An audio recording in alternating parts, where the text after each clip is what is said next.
அனைவருக்கும் வணக்கம். சிம்ம ராசிக்காரர்களுக்கு ஏப்ரல் 25ஆம் தேதி முடிவதற்குள் பணமழை கொட்டப் போவது உறுதி. அலட்சியம் வேண்டாம், அவசியம் பாருங்கள் என்று சொல்லக்கூடிய வகையில் எந்தெந்த கிரகநிலைகள் அமைந்துள்ளன என்று பார்க்கும்போது நிச்சயமாக ஏப்ரல் 25ஆம் தேதி முடிவதற்குள் சுக்கிரன் உச்சம் பெற்று வலுவாக அஷ்டமஸ்தானத்தில் அமர்ந்திருக்கிறார். ஏப்ரல் 25ற்கு பிறகு 9ஆம் இடத்தில் உச்சம் பெற்ற ராசியின் அதிபதியுடன் இணைந்து சஞ்சரிக்க போகிறாருங்க. சுக்கிரன் அஷ்டமத்தில் உச்சம் பெற்றிருப்பது விதிவிலக்கான ஒன்றாக பார்க்கப்படுகிறது. அவர் ராசியின் அதிபதியுடன் இணைவதும் நல்ல மாறுதலை பெற்று தரும். எனவேதான் இனி வரக்கூடிய தருணம் என்பது சிம்மராசிக்காரர்களுக்கு பணமழை கொட்டப் போவது உறுதி என்று சொல்லக்கூடிய வகையில், பொருளாதார ரீதியான முன்னேற்றம் பெறக்கூடிய வகையில், வருமானத்தை உயர்த்தி கொள்ளக்கூடிய வகையில் நல்ல பல வாய்ப்புகளும் சந்தர்ப்பங்களும் இந்த தருணத்தில் நிறைந்து கிடைப்பதற்கான யோகம் நிச்சயமாக உருவாகியுள்ளது என்பதை தெளிவாகவும் துல்லியமாகவும் உறுதிப்படுத்துகின்றன. எனவே இந்த தருணத்தில் சிம்மராசிக்காரர்கள்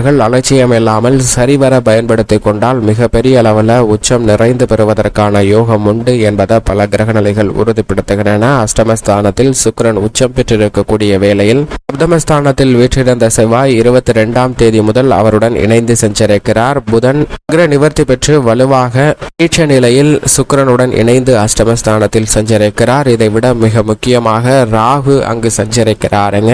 இந்த 4 கிரக நிலைகள் அஷ்டமஸ்தானத்தில் இணைந்திருப்பது நிச்சயமாக சாதகமற்ற ஒரு அமைப்பாக இருந்தாலும் கூட சுக்கிரன் உச்சம் பெற்றிருப்பதால் சில மாறுதல்களை சந்திப்பதற்கான யோகம் உண்டு. ஏனென்றால் சுக்கிரன் உச்சம் பெற்றிருக்கக்கூடிய இந்த வேளையில் பொருளாதார ரீதியான பல சிக்கல்கள் விலகும். அஷ்டமஸ்தானத்தில் உச்சம் பெற்றிருப்பதால் அலைச்சல்கள், ஆரோக்கிய தொல்லைகள் வெகுவளவில் குறைவதற்கான சாத்தியக்கூறுகள் நிச்சயமாக உண்டு. இந்த தருணத்தில் குடும்ப ரீதியாக சந்திக்கக்கூடிய கெடுபலன்கள் குறைந்து நல்ல மாற்றம் கிடைப்பதற்கான வாய்ப்பு உண்டுங்க. தடையை ஏற்படுத்தியவர்கள் உங்களை விட்டு விலகுவதற்கான வாய்ப்பும் சந்தர்ப்பமும் மிக அதீதமாக கிடைக்கிறது. நல்ல நண்பர்களும் நட்பு வட்டாரமும் விரிவடைவதற்கான யோகம் இந்த தருணத்தில் மிகவும் சிறப்பாக உண்டு. ராகுவால் சில சிரமங்கள் ஏற்பட்டாலும் சுக்கிரன் உச்சத்தில் அவருடன் இணைந்திருப்பதால் இதில் ஏற்படக்கூடிய பல சிக்கல்கள் விலகுவதற்கான சாத்தியக்கூறுகள் நிச்சயமாக உண்டு என்பதை தெளிவாக கிரகநிலைகள் உறுதிப்படுத்துகின்றன. இருப்பினும் அஷ்டமஸ்தானத்தில் 4 கிரகநிலைகள் பலமாக சஞ்சரிக்கக்கூடிய இந்த வேளையில் எதை செய்தாலும் பொறுமையுடனும் நிதானத்துடனும் செய்ய வேண்டும். ஒரு முறைக்கு இருமுறை சிந்தித்தும்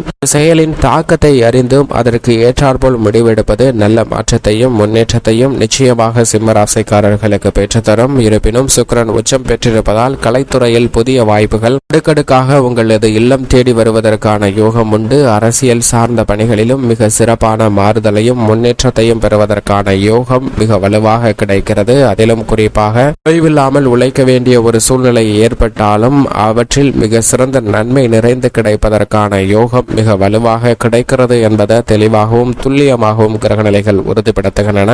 மட்டுமல்லாது இந்த தருணத்தில் பல மாறுதல்களையும் முன்னேற்ற வாய்ப்புகளையும் மிக சிறப்பாக பெறுவதற்கான அதிர்ஷ்ட யோகம் நிச்சயமாக கிடைக்கிறது. புதன் அஷ்டமஸ்தானத்தில் அமர்ந்திருக்கிறார். ராசிக்கு அதிநட்பு கிரகமாக பார்க்கப்படுகிறார். எனவே இந்த தருணத்தில் தேவையில்லாத வாக்குவாதங்களை நிச்சயமாக தவிர்த்திட வேண்டும். உணர்ச்சி வசப்பட்டு முடிவெடுப்பது சில சிக்கலை உறவுகளுக்கிடையே ஏற்படுத்துவதற்கான சூழல் உண்டு என்பதை புதன் உறுதிப்படுத்துகிறார். எனவே எதை செய்தாலும் இந்த கவனத்துடன் செயல்பட வேண்டிய ஒரு தருணமாக பார்க்கப்படுகிறது. சப்தமஸ்தானத்தில் வீற்றிருக்கக்கூடிய செவ்வாயும் அஷ்டமஸ்தானத்திற்குள் நுழைகிறார். 4 மற்றும் 9ஆம் இடத்தின் அதிபதியாக இருக்கிறார். சிம்மராசிக்காரர்களுக்கு அவர் அஷ்டமஸ்தானத்தில் நுழைவது சற்று சாதகமற்ற ஒரு அமைப்பாக தான் பார்க்கப்படுகிறது.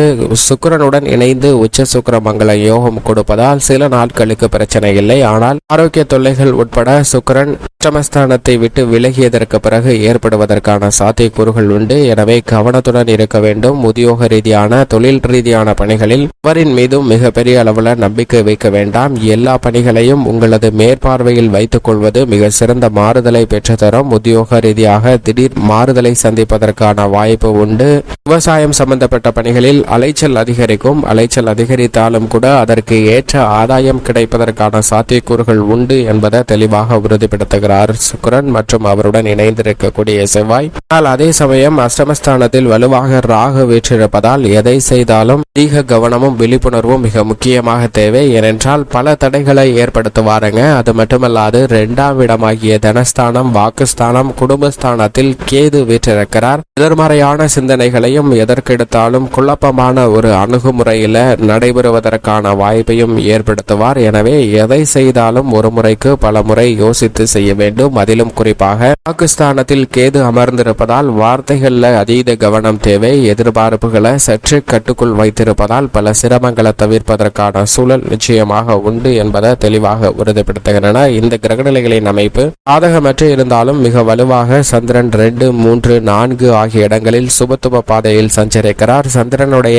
இந்த மாறுதல் எந்த காரியத்தை கையில் எடுத்தாலும் அவற்றை சிறப்பான முறையில் நன்மை நிறைந்தவையாக மாற்றிக்கொள்வதற்கான யோகம் உண்டு என்பதை தெளிவாகவும் துல்லியமாகவும் சிம்மராசிக்காரர்களுக்கு உறுதிப்படுத்துகிறார். கண்டச்சனியாக சனி அமர்ந்திருந்தாலும் அவர் 6 மற்றும் 7ஆம் இடத்தின் அதிபதியாக இருப்பதால் பெரிய அளவிற்கு சிரமம் இல்லை. ஆனால் எடுத்தோம் கவர்த்தோம் என்று எந்த விதமான பணியிலும் ஈடுபட வேண்டாம். சனியால் மிக பெரிய அளவிற்கு பாதிப்பு இல்லை என்றாலும் கண்டச்சனி என்பதை மறந்துட வேண்டாம். கண்டச்சனியால் மறக்க முடியாத மிக பெரிய நிகழ்வை சந்திப்பதற்கான சூழல் உருவாவதற்கான சாத்தியக்கூறுகள் உண்டு. எனவே விழிப்புணர்வுடன் செயல்பட வேண்டிய தருணமாக பார்க்கப்படுகிறது. ஆனால் இவ்வளவு சாதகமற்ற அமைப்பாக இருந்தாலும் ராசியின் அதிபதியாக இருக்கக்கூடிய சூரியன் 9இல் உச்சம் பெற்று வலுவாக சஞ்சரிக்கிறார். அங்கு குருவும் இணைந்து சஞ்சரிக்கிறாருங்க. 9ஆம் இடமான பாக்கியஸ்தானத்தை குரு பலப்படுத்துவது என்பது மிக பெரிய அற்புதமான அமைப்பாக பார்க்கப்படுகிறது. பொன்னான தருணமாகவும் அமைந்திருக்கிறது. அப்படிப்பட்ட இந்த வேளையில் ராசியின் அதிபதியான சூரியனும் இங்கு இணைந்து உச்சம் பெறுவது மிக பெரிய அளவுல சிம்ம ராசிக்காரர்களுக்கு மற்ற கிரகநிலைகளால் ஏற்படக்கூடிய தடைகள்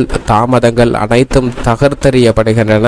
எதிர்பார்க்கக்கூடிய பொருளாதார ரீதியான முன்னேற்ற வாய்ப்புகள் நிச்சயமாக உண்டு. பணமழை கொட்டப்போவது உறுதி என்று சொல்லக்கூடிய வகையில் 9இல் உச்சம் பெற்றிருக்கக்கூடிய சூரியனும் குருவும் பல வாய்ப்புகளை இல்லத்தில் வருமானத்தை உயர்த்தி கொள்ளக்கூடிய வாய்ப்பையும் தொழில் உத்தியோகத்தில் மிக பெரிய அளவில் வருமானம் நிறைந்து கிடைப்பதற்கான சூழ்நிலையும் உருவாக்கி கொடுக்கக்கூடிய யோகம் நிறைந்த ஒரு தருணமாக ஏப்ரல் 25 முடிவதற்குள் மிக வலுவாக இருக்கிறது என்பதை தெளிவாக உறுதிப்படுத்துகிறார். அதற்கு பிறகு சுக்கிரனும் இங்கு இணைந்து சஞ்சரிப்பார். எனவே இந்த தருணத்தில் மிக பெரிய அளவில் மாற்றத்தையும் முன்னேற்றத்தையும் மிக வலுவாக பெறுவதற்கான யோகம் நிச்சயமாக சிம்ம ராசிக்காரர்களுக்கு உண்டு என்பதை கிரகநிலைகள் தெளிவாக உறுதிப்படுத்துகின்றன.